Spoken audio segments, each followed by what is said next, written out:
Welcome to Choice Classic Radio. Like us on Facebook, subscribe to us on YouTube, and help keep this show alive by donating at choiceclassicradio.com. For more of your favorite old-time radio shows, join us on our companion podcast, Choice Classic Radio Detectives, where we bring to you tales from the greatest detective shows the golden age of radio had to offer. And now, with 526 episodes broadcast from 1941 to 1952, we bring to you The Inner Sanctum Mystery.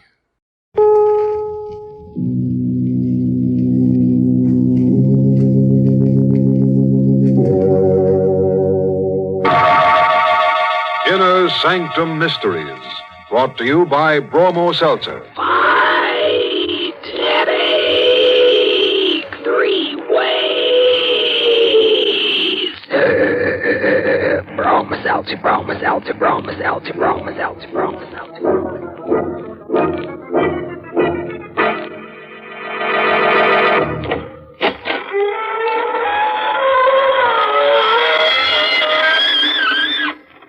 Good evening, friends of the Inner Sanctum. This is your host, inviting you through the gory portals of the squeaking door for another soiree with some super-duper supernatural personality.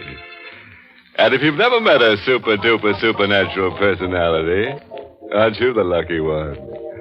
Because they're devitalized people, usually somewhat dead, with transparent complexions and morbid imaginations. Would you like to become one? You won't have to worry about the high cost of living. And you'll never have to worry about dying, because once you're dead, that little matter will take care of itself. But, why don't I become one? I've got news for you. I am.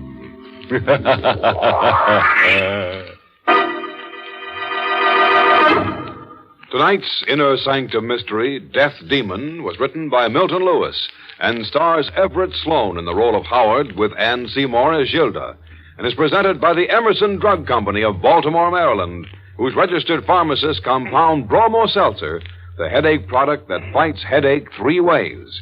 Bromo Seltzer helps the pain of a headache quickly and pleasantly, and also helps the jittery nerves and stomach upset that may accompany a headache. No wonder in a recent representative nationwide survey, druggists report that of all headache products dispensed at their fountains, the overwhelming favorite is Bromo Seltzer. All right, friend. Let's stop all this ghoulishness and let's get grim. Now remember our rule. Don't jump out of the window unless it's open. Ready now. Then listen as Howard Rhine tells us his strange story. The wind was rising when I returned to Greystone Farms late that night. The house with its Victorian gables and towers looked like a clawing hand reaching into the scudding clouds. I went directly to my room, even though the living room was lit up. I had no desire to see my stepmother or the man she had married. The moment I got into my room and turned on the light, I gasped. My things had been disturbed. Many of them were gone. I ran down to the living room. Come in, Howard. We want to talk to you. I looked at this young woman, not more than 10 years older than myself, whom I called Mother. In the flickering firelight, she looked more beautiful than ever. But he was there, too. And I felt his voice cut across the room. You needn't stare at her like that, Howard. She didn't take those things out of your room. Who did, sir? I did.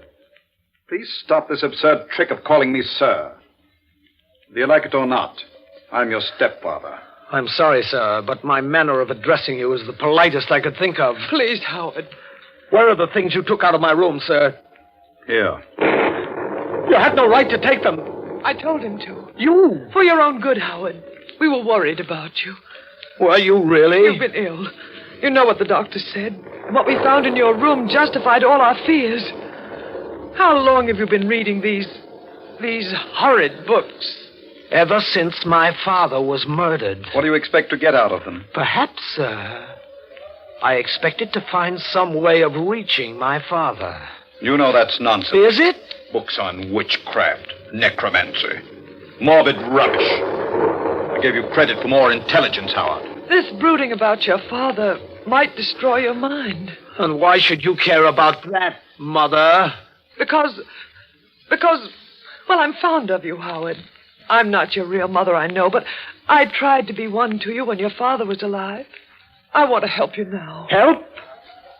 Then why don't you try to find out who murdered my father 2 years ago? The police are doing everything they can. You think I've stopped trying? Yes, Mother. I don't believe you even care who murdered your former husband. All you care about is him. Now, see here, Howard. It's true, I know it. I'm not a fool. The only reason you permit me to stay in this house is because my father's will compels you to take care of me, or you wouldn't have a penny of income. Howard, you're hysterical. Can't you see what these books have done to you? Perhaps you'd like to see what they've done for me, sir. What are you talking about? This morbid nonsense. What if I tell you that some of those things are true? They can't be. Someday I'll be able to talk to my father and find out who murdered him in his sleep. Perhaps I might be able to do it right now. Right now? You're frightened? You wouldn't like to see him again. This man you loved so deeply that you remarried a year after his death. Stop it, Howard. Stop it. And you're frightened too, aren't you, sir? And with good reason. I don't think you'd care to meet this man whose wife you stole. Howard! Would you like to see him? I'm not afraid. Then perhaps I shall make him appear. What are you saying, Howard? Do you know where I was all day, Mother? At my father's grave. And look, this earth! I brought some of it back. This earth that's now mingled with his remains. Listen. That's Dane, my father's dog. Animals know when the dead are near. This time it will work, I'm sure. The signs are right. What are you going to do? Throw this earth into the fire and follow an ancient ritual to set loose the chained spirits of the dead. There! Howard! Did you see how the flames leap up, Mother? The lightning struck that tree and knocked a branch through the window. You're wrong. It's my father! Father! Where are you? Father!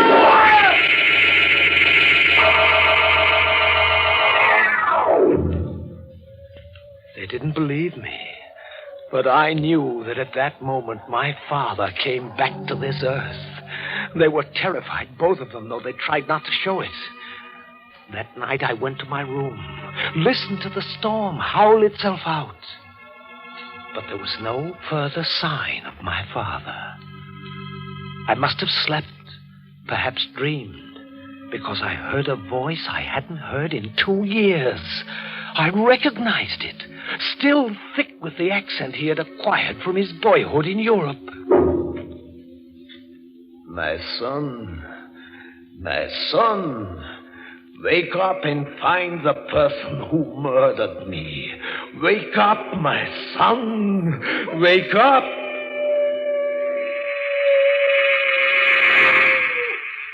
The next thing I knew, I was rubbing my eyes. My room was full of mist, tinted a strange yellow gold by the murky moonlight that filtered through the windows. My father's dog, Dane, was tugging at my leg. He was trying to lead me out of the room. I followed him through the halls of that huge silent house to my father's study. It had been locked up since he died, and no one ever used it since. But when I tried the handle this night, the door opened, as though being pulled by some unknown force. Mist and moonlight crept into the study, lit the dust and cobwebs and shadowy furnishings with an eerie light. And then something crashed. A broken vase with a tiny key among its fragments lay on the floor. It might have been Dane who knocked over that vase, but I don't think so. I picked up the key. The moment I had it in my hand, I remembered a scene from my childhood. I had secretly observed my father remove a book from one of the cases, take out this tiny key, and open a hidden panel in the bookcase. Like a man in a dream, I repeated the action. I removed the book, and there was the secret panel. I opened it with the key. There was nothing in it but a few large notebooks. I took them out, opened one, and by the flickering yellow light of my match, my father came back to me. In this journal, I record thoughts that, if they remain unexpressed, might drive me mad. I know now that my wife, Gilda, is seeing another man. I know his name. Dale Barton.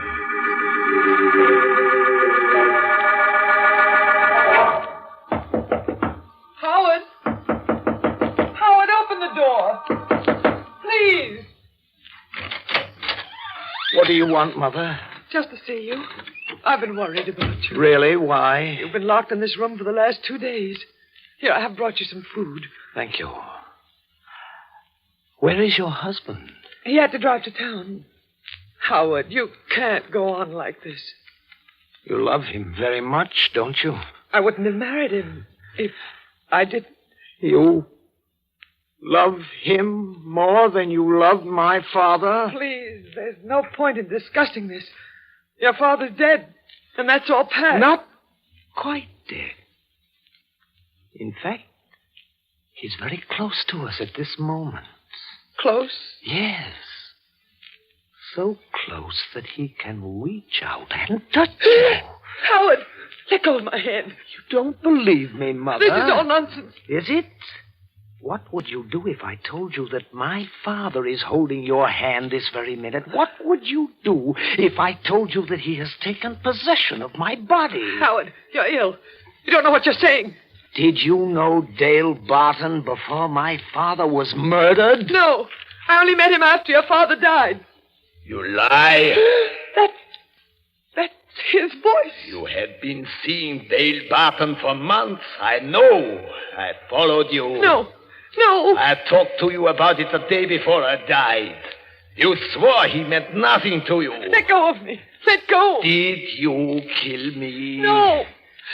Answer me. Did you murder me? You once said you hated me. Let go of me, please. You said you loved me even on the day I was murdered. You're hurting me. Did you murder me? Was it because of him? Tell me. Help me. He's going to murder me. Help me, someone. Hey, you crazy fool. What's going on here? Dale, help me. He wants to kill me. Howard, let go of her. No, she's mine. No. Dale. Oh, Dale. Come, Gilda. I'll take you out of here. He led her out of the room while I lay on the floor. Had she murdered my father? Had he? I knew at last I had the means of finding out. There were thick vines outside my window, and late that night, as I had often done when I was a boy, I carefully, quietly climbed down them, stopping at a point outside their window. I clung to the wall like a bat, and I heard them talking. Did you hear his voice? You don't actually believe. I don't know what to believe. He looks so much like his father. When he seized me, spoke to me, it was his father. Gilda, you're being foolish about this. Am I? On the day William was murdered, Howard was away at college. How could he have known what we talked about? And he did know. That boy seemed to know every word. That boy, or is he his father? Gilda, do you know what you're saying? Yes. This isn't an ordinary thing. There's nothing you can do about it. Oh, yes, there is. I climbed back to my room to think. I dared not go to sleep because I knew my father had been murdered in his sleep. And if they had murdered him, they'd certainly have an excellent reason to kill me. I thought of running away, but then I would never find out. I know now why I couldn't run away. My father within me was holding me there. I lay down on my bed to rest. And then suddenly, I found myself dreaming that a pair of powerful hands were clutching at my throat. I struggled, gasped for breath, tried to scream. I was being murdered in my sleep just as my father was. I tore at those iron fingers, clawed at those hands that were cutting off my life. And then I opened my eyes and discovered that it was not a nightmare. I hadn't been dreaming. It was real. I was being murdered.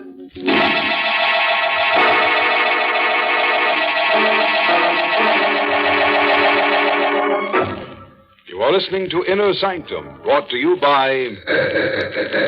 Bromus Altum, Bromus Altum, Bromus Altum, Bromus Altum, Bromus Altum.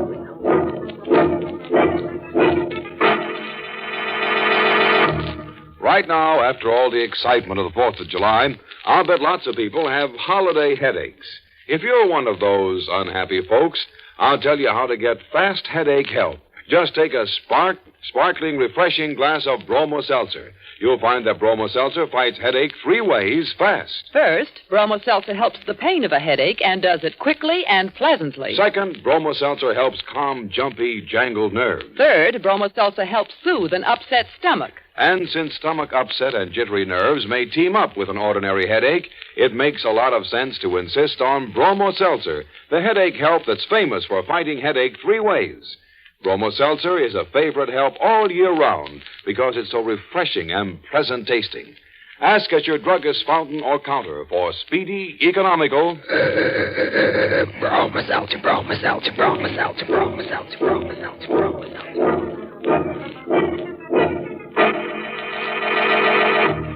Well, friend, your breathing spell is over. Now it's time to lose your breath again, so let's get back to our story. Now, what did we do with the corpse? Oh, yes.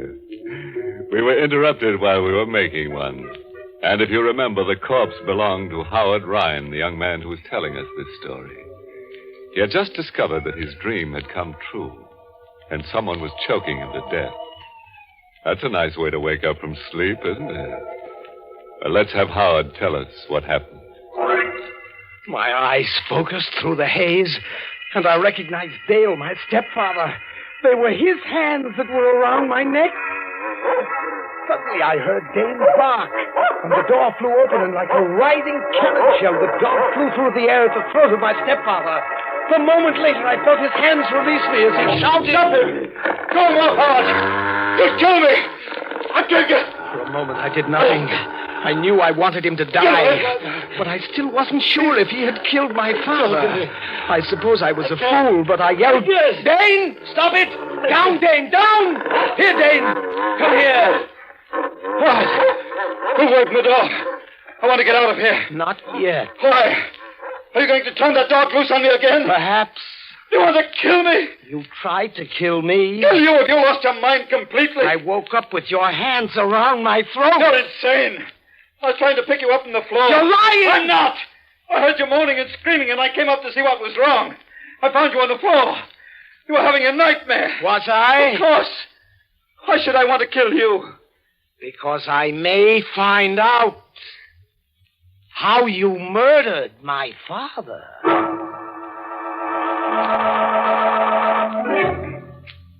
What he said could have been true. I had had little sleep for a long time, and his attack on me could have been a nightmare. I could never be certain. But to protect myself, I kept a gun with me at all times. I read and reread the journals of my father, which I had found. More and more often, it was his voice that came out of my mouth, his thoughts that filled my mind. And then came the night when I found out the truth. Good evening, Howard. What are you doing in my room, sir? I came to have a talk with you. Dane! Dane! There's no use calling for your dog. You'll never see him again. What did you do with him? What should have been done long ago. What have you got there? A knife. And it's quite sharp. Quite suited to the purpose I intended for. You came to kill me. Did my mother put you up to this? No. As a matter of fact, your stepmother is in town right now. We two are quite alone. I see. You've always hated me, haven't you, Howard? Yes, sir. I suppose you can't help it. Your stepmother's a very beautiful woman. She has nothing to do with us. Makes very little difference. Fact of the matter is that you become dangerously psychopathic. I want you to know that I've taken steps to have you confined. Oh, so that's the game, sir. You're going to kill me and tell the authorities you were protecting yourself from a homicidal maniac. I'm glad you're aware of your disadvantages. But you're not aware of yours. A gun. Did you murder my father? What are you going to do? Did you kill me? Who's speaking? Answer me. Did you murder me? Who are you? What are you? Answer me. Yes, I'll answer you. I'll kill you. Don't. Speak before you die. Did you murder me in my sleep? I have got to know now. Murder you? Did you? Did you? But he never spoke again. My father, using my body, had murdered him. Howard, have you seen Dale? Yes, Mother. Where is he? Come in. He's in here. Howard, you murdered him. Yes, when he tried to throw that knife at me, you see, he still has it in his hand. Howard. Don't try to get away. Let me out of here. No, Mother. And don't call me Mother. You're no son of mine. You're a murderer. Yes, Mother, but less of a murderer than you are. At least I killed in self-defense. Not when my victim was asleep, helpless, and unaware of danger. Let me out of here. No, you're going to stay. Oh. Yes, this gun. The same gun I used to murder your husband. Oh. Stay just where you are. Why? Because I want you to see this man who succeeded my father. This creature whom you love. Look at him there, Mother. Twisted grotesquely into the whining coward he proved himself to be in death. Look at him. This is the man you gave up my father for. This is the man you committed murder for. Let me go. No, look. This is the man who used his last breath to betray you. Betray me? Yes. How? He said that you killed my father. I? Yes. It's a lie. Is it, Gilda? William. Is it? Yes, I didn't murder you. I mean to know the truth. Do not think this is some trick played by my son. I am William. I know things which only you and I in all the world know. Stop it. Tell me the truth. Don't point that gun at me. Your only chance is to tell me the truth. Will you let me live? It will depend on what you tell me. Then why should I tell you? Because I am your husband, who once loved and trusted you, Gilda. Tell me. Tell me now, or you will die.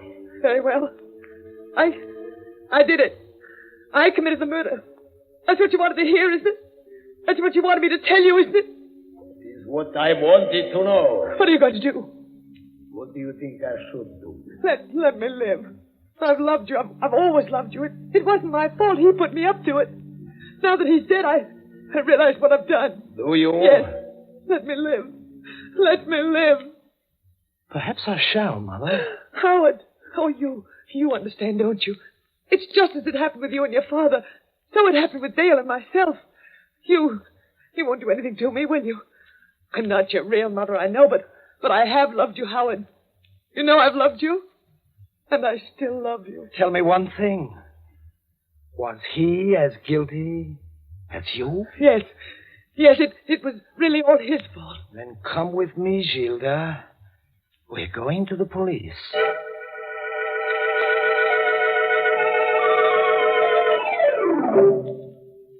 And that's what happened, Inspector. She finally confessed. And I brought her here. Have you anything to say, ma'am? Yes, Inspector. Well? Everything I told my stepson. Every word of my confession was a lie. Mother! This boy's insane. He's been out of his mind ever since his father was murdered. I only made that confession to humor him and save my life. And I can prove what I say. More than one doctor has found him unbalanced. I believe you, ma'am. Inspector, you can't. This woman murdered my father. She told me. We know who murdered your father, son. It was not this woman. We picked up a man yesterday. He confessed, gave us all the details. They all checked with the evidence. His name is Ralph Stone, criminal with a long record. And he murdered your father for money. Then it wasn't my mother. No, it wasn't your stepmother, no. It was her husband, Dale Burton. We learned that he hired this Ralph Stone to commit the murder. Then I was right.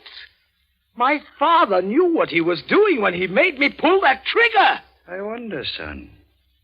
Because you're under arrest for murder.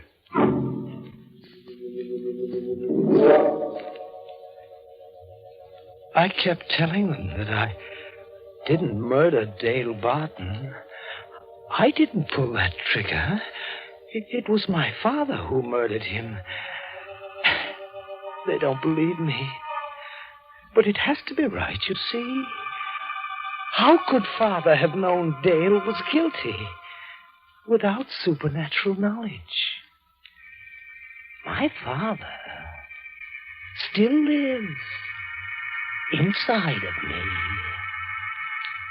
And sometimes he talks.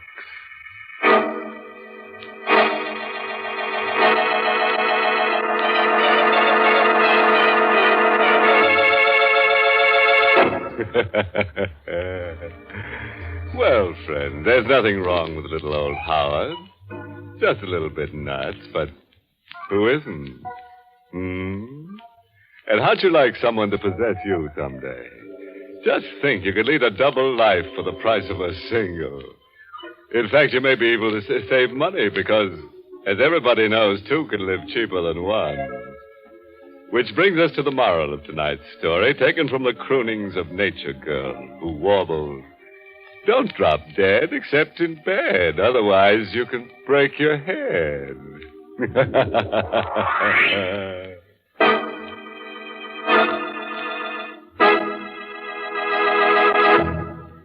It's common knowledge, I suppose, that jittery nerves can help to cause a miserable headache. And it's almost as well known, I think, that Bromo Seltzer can help a headache in short order, even when that headache is accompanied by jangled nerves or stomach upset. Because Bromo Seltzer not only helps the headache, but helps calm the jumpy nerves and stomach upset at the same time. The makers of Bromo Seltzer have just received a letter from Mrs. Helen A. Haas of Mount Vernon, New York, in which she said, I've used Bromo Seltzer many times. As director of a children's dramatic school, many times jumpy nerves bring on a headache. But thanks to your fine product, a headache no longer creates a problem. Thank you, Mrs. Helen Haas. You pointed out once again what millions of smart men and women know. Bromo Seltzer fights a headache quickly and helps calm jumpy nerves, too. What's more, it's so pleasant tasting, it's actually refreshing. Caution, use only as directed. If headaches persist or recur, see your doctor. But for ordinary headaches... Fight headache 3 ways. Bromo Seltzer, Bromo Seltzer, Bromo Seltzer, Bromo Seltzer, Bromo Seltzer.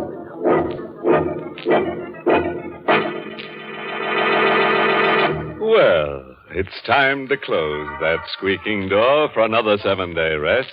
Until next week at this time, when Bromo Seltzer brings you another Inner Sanctum mystery, directed by Hyman Brown. Oh, by the way, this month's Inner Sanctum mystery novel is Report for a Corpse by Henry Kane. Next week's tale is titled Death is a Magician. A guy loses his girl, loses his mind, and meets a magician named Marco. Now, Marco makes an easy mark of our hero, and in turn, our hero uses Marco for target practice in a marathon murder. Marco, you see, just won't stay dead. Sound scrambled.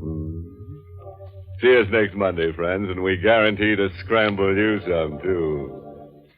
Until then, good night. Pleasant dreams.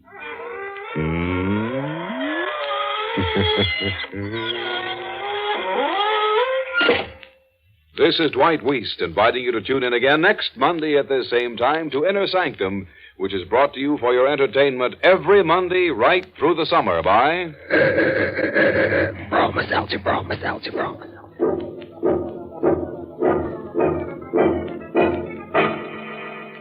This is CBS, where 99 million people gather every week, the Columbia Broadcasting System. That concludes today's episode. We'd like to thank you and remind you to donate at choiceclassicradio.com. Remember, your donations make episodes like this possible.